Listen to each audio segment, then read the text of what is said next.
भुवन भास्कर नमो नमो। हे सृष्टि के सिरजनहार दिवाकर नमो नमो। हे सूर्य प्रभाकर नमो नमो।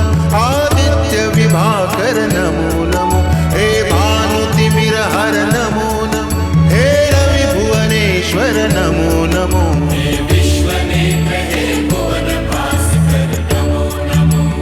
नमो नमो। हे सृष्टि के सिरजनहार दिवाकर नमो नमो। ओम सूर्याय नमो नमः। ओम सूर्याय नमो नमः। ओम सूर्याय नमो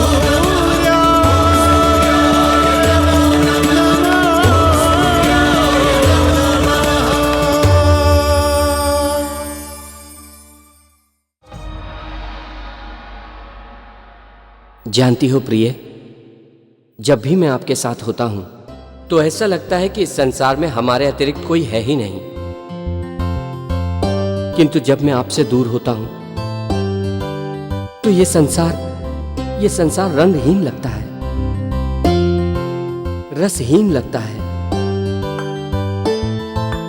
आओ प्रिय, विश्राम करते हैं।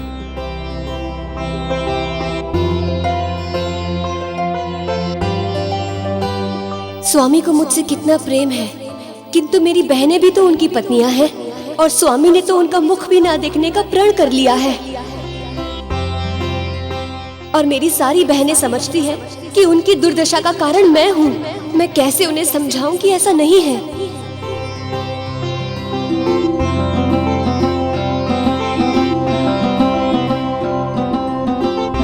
क्या सोच रही हो प्रिय?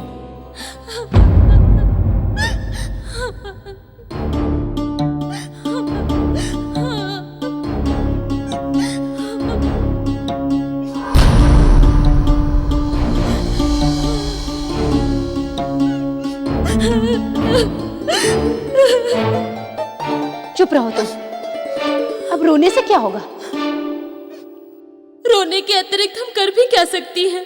हमारे भाग्य ने हमारे साथ छल किया है। इसी तरह भाग्य के नाम पे रोते रहोगे तो भाग्य हमेशा तुम्हें रुलाता ही रहेगा। तो फिर क्या करें हम? कहाँ जाएं? अपने पति के पास चलो, उनसे अपना अधिकार मांगो और उन्हें हमारा अधिकार देना ही होगा। ठीक कह रही है ये। हम पत्नियां हैं, मोल देकर खरीदी हुई दास या नहीं कि स्वामी जिस भी हाल में रखेंगे हमें रहना पड़ेगा। हमें उनसे चलकर बात करनी ही होगी। चलो। किंतु हमने जब भी कोई प्रयास किया है तब हमें पछताना पड़ा है। ऐसी ही बातों के कारण हमारे पति परमेश्वर हमसे रुष्ट होकर चले गए। अब यदि फिर से ऐसा करोगी तो वे और भी रुष्ट हो जाएंगे। बैठी रहो तुम लोग डर के और इसी प्रकार जीवन भर आंसू बहाती रहो। मैं तो जा रही हूँ स्वामी से बात करने। मैं भी। चलो। रुको बहनों, कहीं कुछ ऐसा मत कर बैठना कि हम सबके लिए अनिष्टकारक हो जाए। तुम दोनों की भूल का दंड हम सबको भोगना पड़ेगा। एक तो हम पहले से ही दुख के बोझ तले दबी जा रही हैं। अरे अब तो अपनी बहनों के मार्ग में कांटे मत बो। आज तुम हमें रोक रही हो, किंतु यह जान लो एक दिन स्वयं तुम्हें इसी मार्ग पे चलना ही पड़ेगा।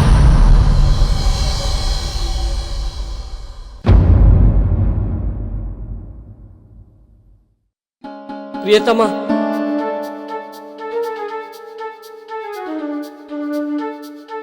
मैं आपके साथ हूं और आप कहीं और जा रही हैं। स्वामी, मुझे मेरी बहनों के पास जाने दीजिए। वे सब बहुत दुखी हैं। मेरा उनके पास जाना आवश्यक है। नहीं देवी रोहिणी, आज आपका उनके पास जाना बिल्कुल भी आवश्यक नहीं है। और आप मुझे वचन दीजिए कि मेरी आज्ञा के विरुद्ध आप उनके पास बिल्कुल नहीं जाएंगी।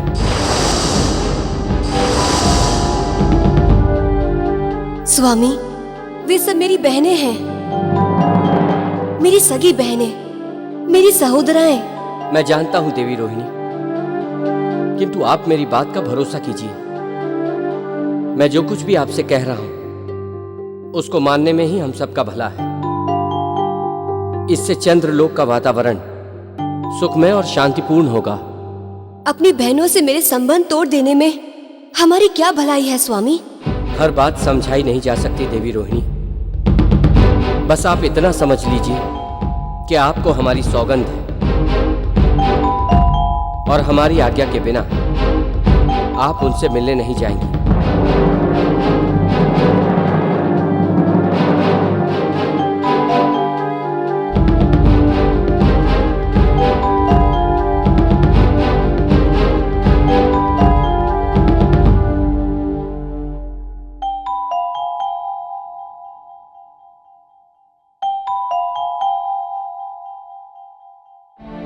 कदाचित ऋषिवर कश्यप की सौगंध से देवी दीति भी इस प्रकार रुक गई होती तो उनके पुत्र अपने गुरु शुक्रदेव के साथ इस प्रकार संसार के विनाश की भूमिका रचने नहीं जा रहे होते।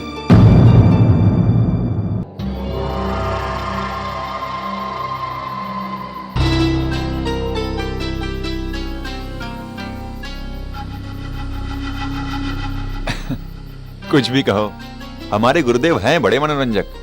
साहस का तो तनिक भी नाम नहीं। पता नहीं क्या सोचकर माँ ने इस कायर को हमारा गुरुदेव बनाया। सही कहा तुमने। अब मुझे समझ नहीं आ रहा कि गुरुदेव हमें कैसे सफलता और सिद्धियों के द्वार तक पहुंचाएंगे। अरे तुम दोनों फिर रुक गए? आओ पुत्रों। हाँ गुरुदेव।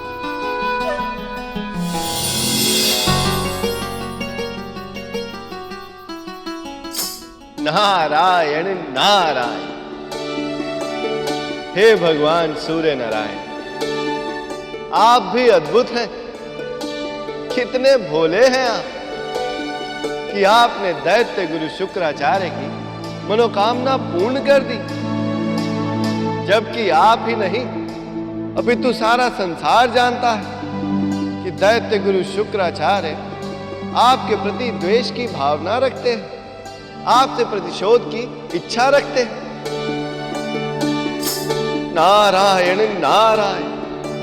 अब देखना होगा कि दैत्य गुरु शुक्राचार्य अपने लक्ष्य की ओर बढ़ने के लिए क्या करते हैं।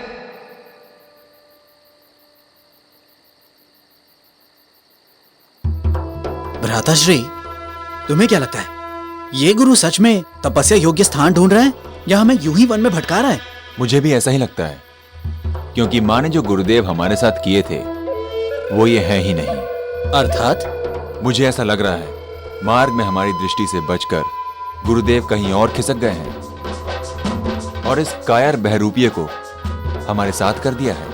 हो सकता है भ्राताश्री, क्योंकि ये सारे दाढ़ी वाले और सन्यासी एक ही से दिखाई देते हैं। और यदि ये सचमुच हमारा गुरु है तो भी मुझे ऐसा लगता है कि ये हमारे साथ कोई छल कर रहा है। यदि ऐसा है तो माँ ने हमारा गुरु चुनने में भूल कर दी है, और यदि यह सत्य है तो हमें इस भूल को सुधारना होगा। मुझे भी ऐसा ही लगता है, परंतु सुधार करें तो कैसे?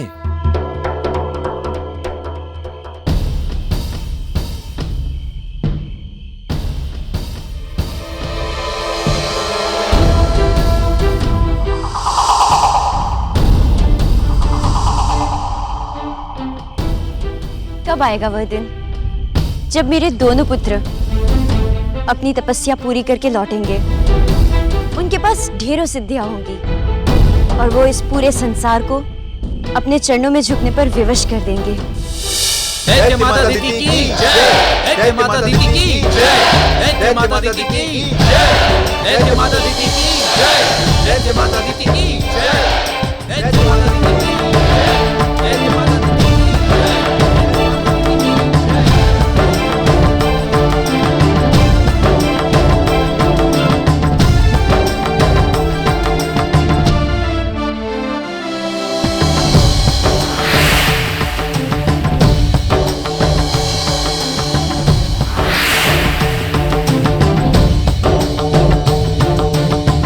दैत्य माता की जय।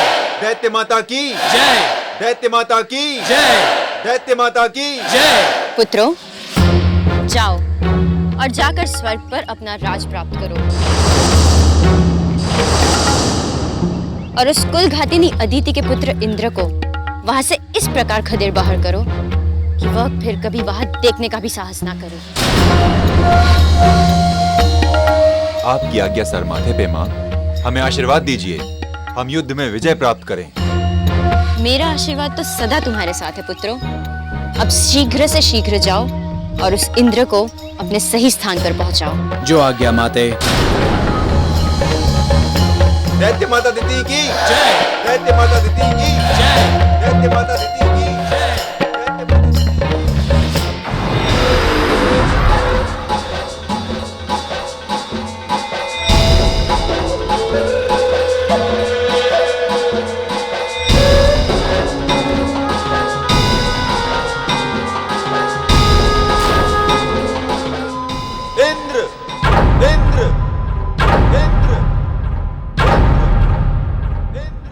दुष्ट इंद्र, बहुत दिन तूने स्वर्ग का सुख भोग लिया। यदि अपने प्राण बचाना चाहता है तो सिंहासन खाली कर और तुरंत स्वर्ग लोक से भाग जा। देखो, मैं हिंसा में विश्वास नहीं करता, किंतु यदि तुम दोनों इस प्रकार से यहाँ पर उत्पात मचाओगे तो मेरे सैनिक पल भर में तुम्हें यमलोक पहुंचा देंगे। सैनिकों के बल पर युद्ध नहीं जीते जाते कायर। जो वीर होते हैं वो सामने आकर युद्ध करते हैं। साहस है तो हमारे साथ आकर युद्ध कर। मैं तुम दोनों को एक बार फिर से चेता रहा हूँ, अपने प्राण संकट में मत डालो और यहाँ से चुपचाप चले जाओ। वही कायरों की तरह बैठा रहेगा या वीरों की तरह हमसे यहाँ आके युद्ध लड़ेगा? भ्राताश्री, मुझे लगता है ये ऐसे नहीं मानेगा। ऐसे सिंहासन से खींचकर मौत के घाट उतारना पड़ेगा। ठीक है, मैं आता हूँ।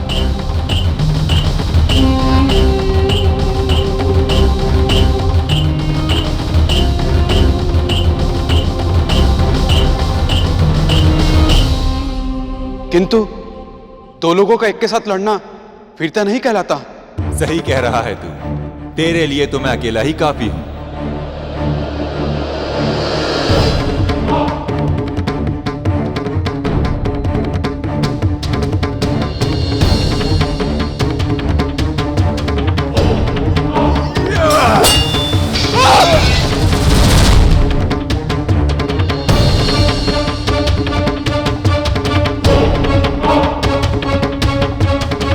मैं तुम्हारा राजा हूं।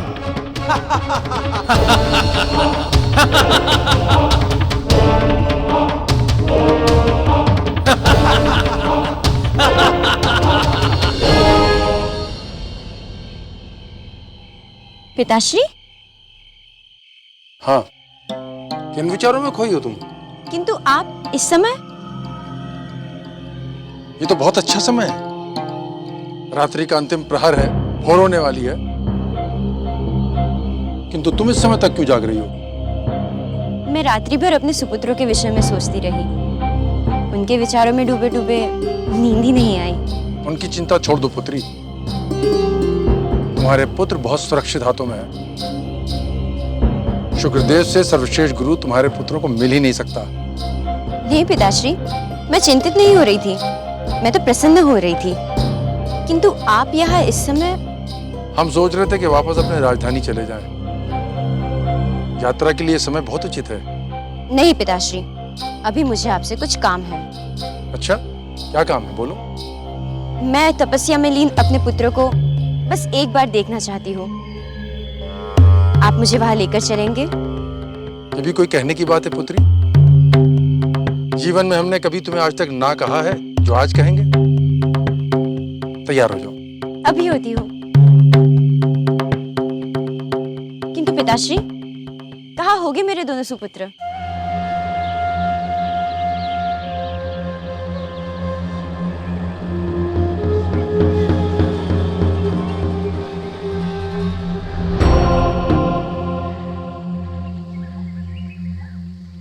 भ्राताश्री, कुछ सोचा आपने? वही सोच रहा हूं।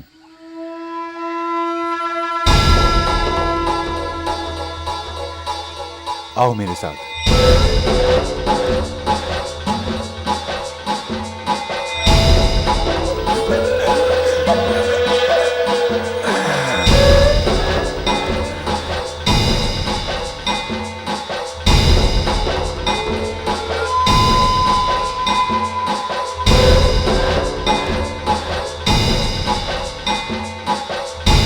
पत्थर से इसका सर फोड़ देते हैं। हाँ, ये ठीक रहेगा। फिर माँ को चलकर बता देते हैं कि उन्होंने गुरु के चुनाव में भूल की थी। वो कोई हमारे लिए नया गुरु चुन लें। चलो।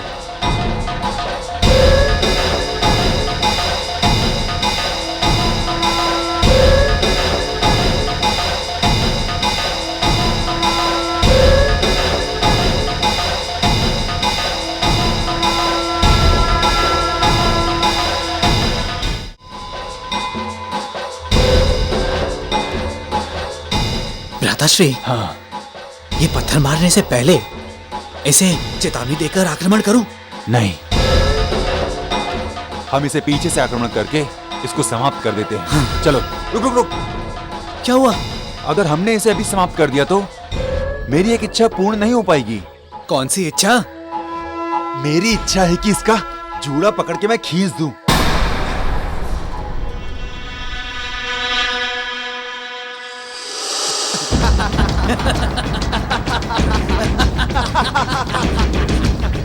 पुत्रों, तब तो बहुत आनंद आएगा भ्राताश्री। ये काम शीघ्र करना चाहिए। अभी करता हूं। चलो। कहाँ गया? कहीं नीचे तो नहीं गिर गया? चलो देखते हैं। हाँ।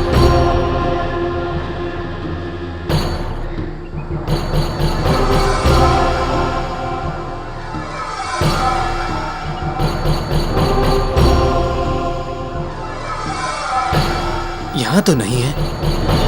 फिर कहाँ गया? चलो खोजते हैं। नारायण नारायण, धिक्कार है अपने गुरु के प्रति ऐसे विचार। मनुष्यता का तो नाम ही नहीं है, किंतु होगा भी कैसे? ये तो दैत्य है। यदि ये मनुष्यता दिखाएंगे तो मनुष्य क्या करेंगे? किंतु अब इस दैत्य जाति के आगमन से इस संसार का क्या होगा? अत्याचार, अनाचार, पापाचार, यही सब इस संसार का नित्य प्रतिक्रम हो जाएगा। हे भगवान सूर्यदेव, आपने क्या सोचकर देवी दिति के गर्भ से इन दैत्यों का जन्म करवाया? गुरुदेव! गुरुदेव! गुरुदेव! गुरुदेव! गुरुदेव! गुरुदेव! गुरुदेव! गुरुदेव!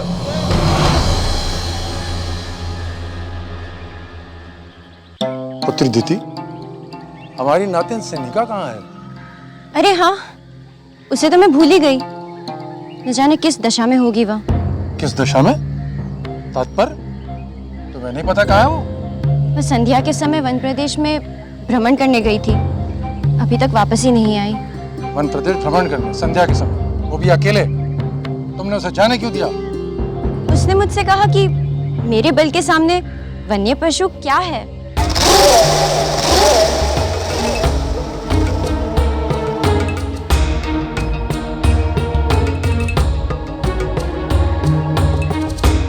पूरी रात बीत गई है, न जाने किस दशा में होगी वो।